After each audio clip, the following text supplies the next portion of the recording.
नमस्कार। आज हम एक बेहद ही रोचक विषय पर गहरा विश्लेषण करने वाले हैं। हम बात कर रहे हैं कुरान के पहले 13 अध्यायों के एक सघन और जटिल विषय वस्तु के बारे में।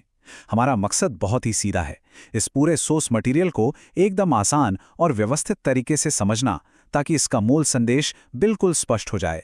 तो चलिए बिना किसी देरी के शुरू करते हैं। इस पूरी चर्चा को हमने 5 मुख्य स्तंभों में बांटा है। पहला, द पर्पस एंड ओवरव्यू। दूसरा, तौहीद यानी वननेस ऑफ अल्लाह। तीसरा, रिसाला, द चोजन मैसेंजर्स। चौथा, गाइडेंस फॉर जस्ट सोसाइटीज। और आखिर में आखिरा, द फाइनल जजमेंट। आइए इस सफर पर आगे बढ़ते हैं। पहला खंड, द पर्पस एंड ओवरव्यू। अब जरा इस कोट पर गौर कीजिए। ये सोर्स मटेरियल आपसे सिर्फ ये अपेक्षा नहीं करता कि आप इसे शांत बैठकर पढ़ लें। बिल्कुल नहीं। ये दरअसल आपका सक्रिय बौद्धिक चिंतन मांगता है, आपकी पूरी भागीदारी चाहता है। ये एक बड़ा ही गंभीर पर साथ ही दिमाग की बत्ती जला देने वाला दृष्टिकोण पेश करता है। और यही हमारा आज का सबसे बड़ा लक्ष्य है, एक बौद्धिक नक्शा तैयार करना। हम यहाँ इस टेक्स्ट को इस तरह फिल्टर और समराइज कर रहे हैं कि इसे समझने के बाद आप सब खुद इस ओरिजिनल टेक्स्ट की आगे चलकर और गहराई से स्वतंत्र रूप से स्टडी करने के लिए प्रेरित हों। एक तरह से ये बस एक पहली सीढ़ी है।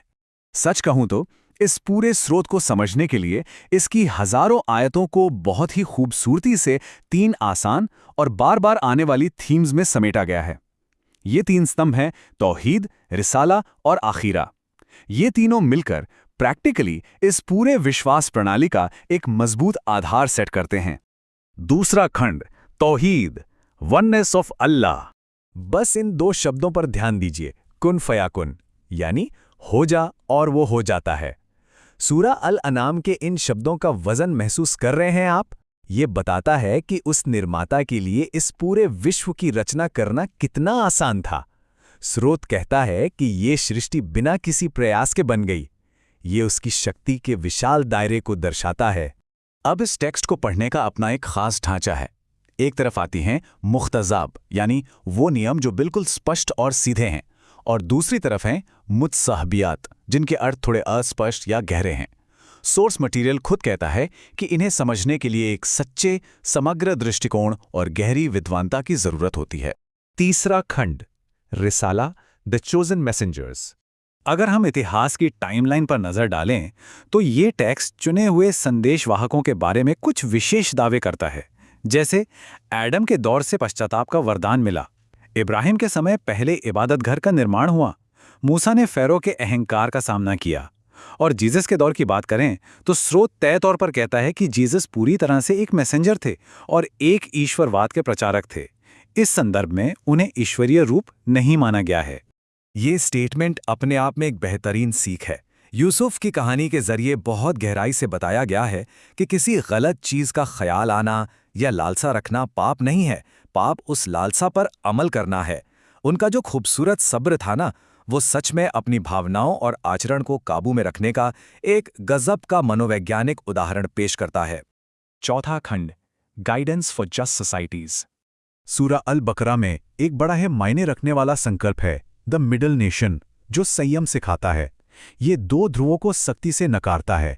एक तरफ जहां हदें पार कर दी जाएं, यानी कड़ी कट्टरपंथी, और दूसरी तरफ जहां सारे नियम ही छोड़ दिए जाएं, यानी सब कुछ खुली छूट।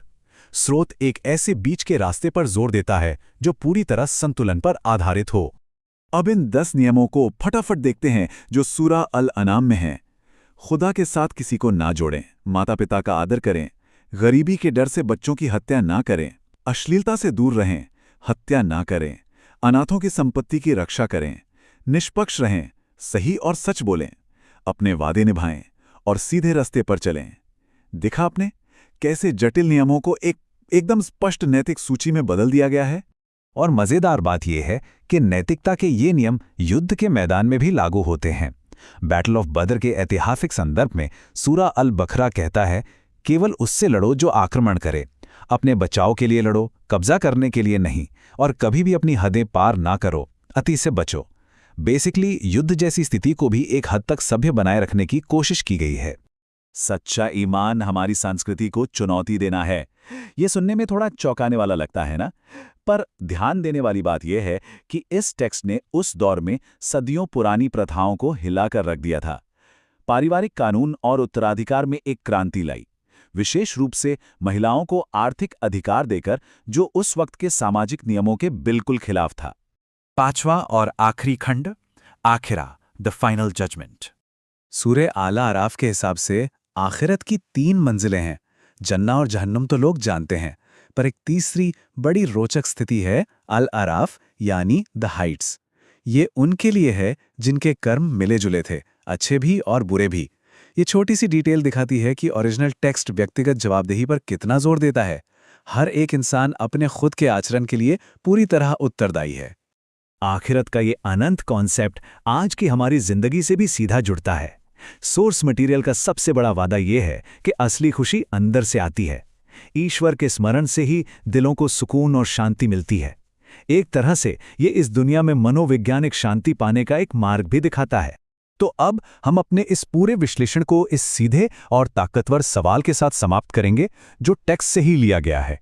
क्या अब आप सजा के खिलाफ हमारी मदद कर सकते हैं? सोचिए जरा, क्या इन सब चर्चाओं के बाद हम अपने आने वाले परिणामों के बारे में जागरूक हैं? ये एक ऐसा चुभने वाला सवाल है जो हमें ओरिजिनल सोर्स मटेरियल की तरफ और गहराई से आकर्षित करता है। मुझे पूरी उम्मीद है कि इस विश्लेषण से हमें एक नया नज़रिया मिला होगा,